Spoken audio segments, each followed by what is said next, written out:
Rebonjour chers amis de Si Taverny m'était compté. Alors je viens de quitter Notre-Dame et sa claire-voie très originale. Je me trouve à l'extérieur. Alors on pourrait penser que je suis en Normandie au regard de ce paysage vallonné arboré. Ben non, je me trouve à Taverny, au hameau de Monttubois, pas très loin de Bessancourt, Frépillon, Villiadan et Bethmont-la-Forêt. Tout simplement, je me trouve à l'endroit exact où se situait l'un des deux moulins à Taverny. La base de l'alimentation des hommes et des femmes depuis les temps les plus anciens est le pain.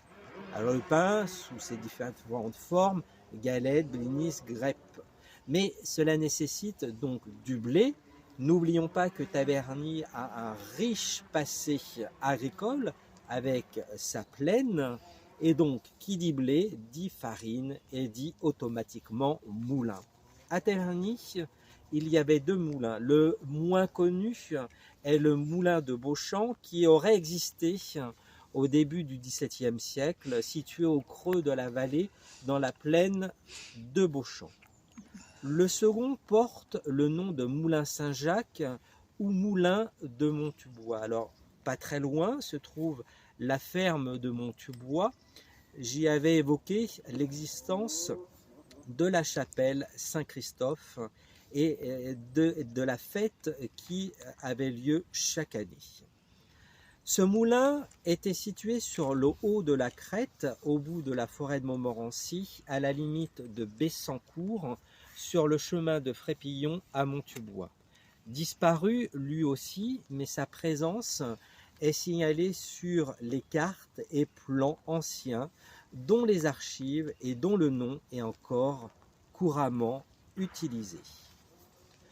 Le moulin est donc situé sur le territoire de Taverny et lors du grand bornage de la France en 1551, une partie de terre située au sud-ouest du chemin de Frépillon à Monttubois est dévolue à Taverny et le procès verbal de ce grand bornage de la France de 1551 disposé aux archives de Versailles en fait part.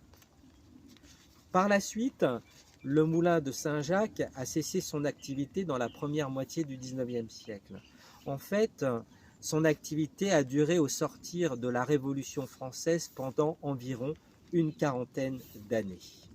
Les producteurs de grains préfèrent aller faire moudre leurs grains au moulin à eau de Stors, peut-être au moulin Gaillonnet à Frépillon ou à ceux de la vallée du Sausseron, où la qualité de la farine était jugée meilleure.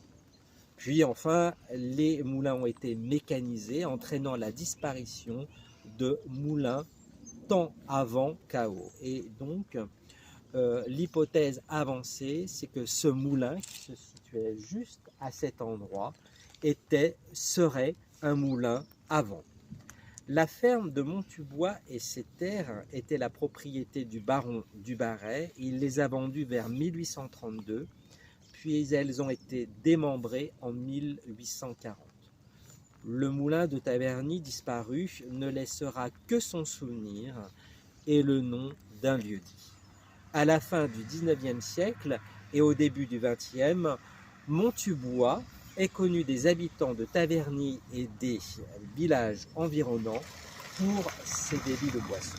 Alors, d'ici les vacances d'été, Si Taverny m'était compté, consacrera une semaine entière sur l'importance du blé, l'histoire du blé de la plaine agricole et donc de son moulin, pendant une semaine à travers différents reportages et différents posts sur le groupe Facebook.